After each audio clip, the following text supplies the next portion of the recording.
ఆదేశాలు అధికారులకు ఇవ్వడం జరిగింది. There was no examination technically or scrutiny or vetting by irrigation department of the WAPCO's DPR before the then Honorable CM gave instructions to go ahead with the DPR and the cost estimate. Accordingly, the then Chief Minister approved GO number 231 dated 1st March 2016 for the Medigadda barrage, and this for a project which started at about 2,600 crores and later went to 4,500 crores did not have the approval of the cabinet. Today, the consequences of this are for all the people of Telangana to see in the collapse of the Medigadda barrage and massive financial burden that has been created in the resources of this new state, severely limiting its efforts to develop and bring prosperity to its citizens. The then government constructed 3 barrages at Medigadda, Annaram and Sundilla with an enormous increase in the project cost. Mari Pranita Chevalla cost 38,500 కోట్లయితే మరి తర్వాత ఆనాటి TRS ప్రభుత్వము 80,000 కోట్లతో Kaleshwaram project పనులు మొదలుపెట్టింది. CAG report, controller auditor general report 2022లో ఇప్పుడు Kaleshwaram project 1,27,000 కోట్లు దాటొచ్చిన ఫిగర్స్ ఇవ్వడం జరిగింది. ఆ తర్వాత అంచనాల్లో కాళేశ్వరం ప్రాజెక్టు టోటల్ కాస్ట్ 1,47,000 కోట్లు అయ్యే సూచనలు స్పష్టంగా అవపడుతుంది. అంటే 38,000 కోట్లతో అయిపోయే ప్రాణహిత చేవెళ్ల ప్రాజెక్ట్ ని అకారణంగా without any rational logical reason the then government, the then chief minister change the decision and went in for the costly and non-viable Kaleshwaram project, which is now likely to cost the state 1,47,000 crores. ఇప్పుడు జరిగిన సంఘటన గురించి మనం వస్తే 21 October 2023న అంటే ఆనాడు రాష్ట్రంలో TRS ప్రభుత్వం ఉంది. 6 piers of block 7 of Medigadda barrage collapsed. The concerned assistant engineer filed an FIR in Mahadevpur police station on 22nd October. Now, ఇప్పుడు ఆ బ్యారేజ్ కొలాప్స్ అయ్యే నాటికి ఆ 3 బ్యారేజ్ల వల్ల ఈ రాష్ట్రానికి మరి ఎంత ప్రయోజనం జరిగిందో, ఎంత లిమిటెడ్ ప్రయోజనం జరిగిందో కొంత లెక్కల ద్వారా మరి మీ ద్వారా సభకి యావత్ తెలంగాణ ప్రజానీకానికి తెలియజేస్తున్నాం. అధ్యక్ష, కాళేశ్వరం ప్రాజెక్ట్ కట్టినప్పుడు సంవత్సరానికి 195 టీఎంసీలు లిఫ్ట్ చేస్తామని చెప్పి పదే పదే గత ప్రభుత్వంలో పెద్ద మనుషులు ప్రకటించారు. 195 టీఎంసీ పర్ ఇయర్. వాస్తవం ఎంత లిఫ్ట్ చేసిండ్రు?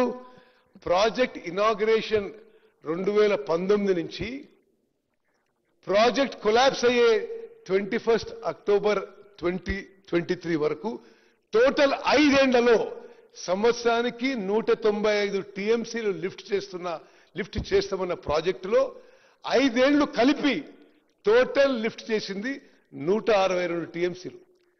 162 టీఎంసీల్లో 32 టీఎంసీలు మళ్ళీ సముద్రంలోకి వదిలిపెట్టారు. So balance left for irrigation was 130 TMC over 5 years. అందులో నార్మల్ లెక్కల ప్రకారం 10% ఎవాపరేషన్ లాస్ ఉంటే net water available in 5 years from Kaleshwaram project was 114 TMC. అధ్యక్ష, these are official figures drawn from the irrigation department records.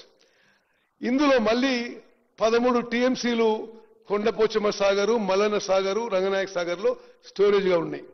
అంటే total 5 ఏళ్లలో మరి 1,00,000 కోట్లతో కట్టిన కాళేశ్వరం ప్రాజెక్టు ద్వారా తెలంగాణ రాష్ట్రానికి ఉపయోగపడ్డ నీళ్లు 101 టీఎంసీ.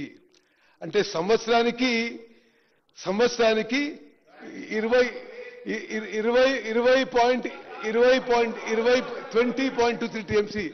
అధ్యక్ష, 38,000 కోట్లతో పూర్తయ్యే ప్రాణహిత చేవెళ్ల ప్రాజెక్ట్ పక్కన పెట్టి 1,47,000 కోట్లతో కాళేశ్వరం ప్రాజెక్టు మొదలుపెట్టి 1,00,000 కోట్లు ఖర్చు పెట్టిన తర్వాత 5 ఏళ్ల ప్రాజెక్టులో 195 టీఎంసీలు పర్ ఇయర్ 34 లక్షల ఎకరాలు వస్తాయన్నారు వీళ్ళు. 34 లక్షల ఎకరాలు వస్తాయని చెప్పారు.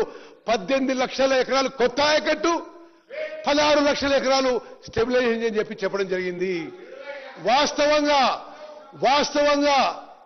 5 ఏళ్ల పాటు వచ్చిన నీళ్లు 101 టీఎంసీ అంటే సంవత్సరానికి 20.2 టీఎంసీని 20.2 టీఎంసీలు అంటే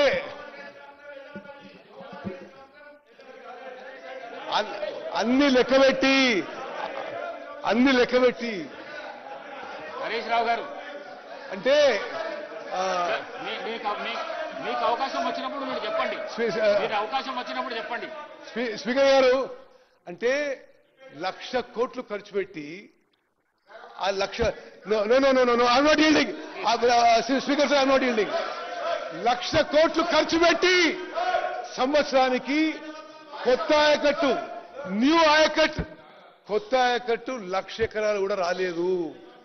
స్టెబిలైజేషన్ ఇంకో 1,00,000 ఎకరాలంటే మొత్తం కలిపి 1,00,000 కోట్లు ఖర్చు పెట్టి 2 లక్షల ఎకరాలకు కూడా నీళ్లు సరిగ్గా ఇవ్వలేకపోయినారు.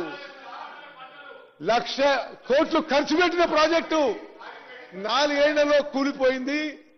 అధ్యక్ష, స్వతంత్ర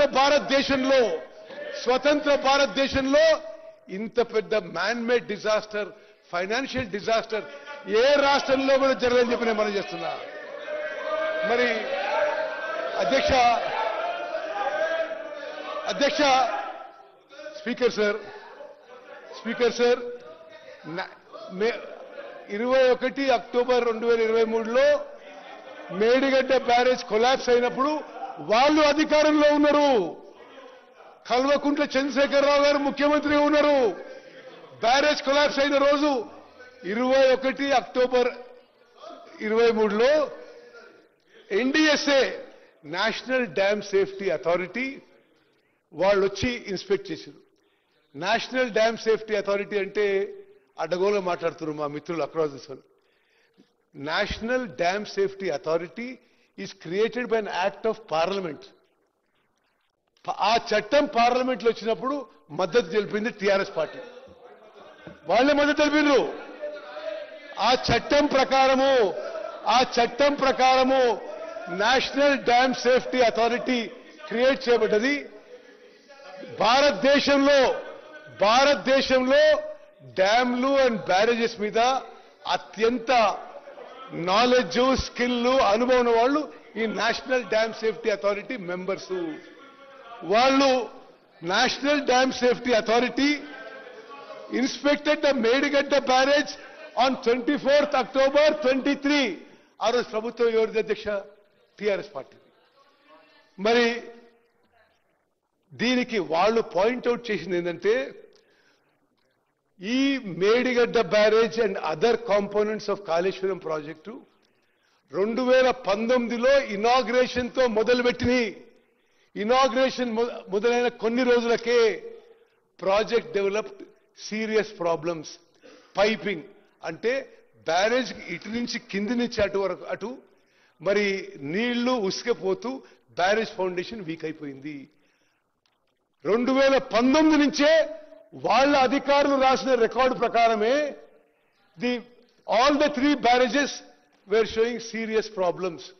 ఇంకో విషయం అధ్యక్ష, అసలు డ్యామ్ కి బ్యారేజ్ కి తేడా లేకుండా బ్యారేజ్ కట్టి డ్యామ్ లాగా ఉపయోగించుకునేందుకే ఈ యొక్క మేడిగడ్డ బ్యారేజ్ కొలాప్స్ అయిందని చెప్పి ఎన్డీఎస్ఏ రిపోర్ట్లో ఉంది. ప్రపంచవ్యాప్తంగా barrages are meant to store less water, 2 to 3 TMC at the most. Dowleswaram లాంటి ప్రాజెక్టులలో కూడా 2-3 టీఎంసీలు స్టోర్ చేస్తాం. మరి ఈ మేడిగడ్డ బ్యారేజ్లో ఈ బ్యారేజ్లలో మరి ఫుల్ కెపాసిటీకి స్టోర్ చేసి అధికారులు హెచ్చరించిన ఆన్ రికార్డ్ ఇది ఇంత స్టోరేజ్ చేయకూడదు, నీళ్లు తగ్గియాలే, రిపేర్ చేయాలని చెప్పిన ఆనాటి ప్రభుత్వంలో పెద్ద మనుషులు దాన్ని లెక్క చేయలేదు. దాని పర్యావసనమే మేడిగడ్డ బ్యారేజ్ కూలిపోయిందని చెప్పి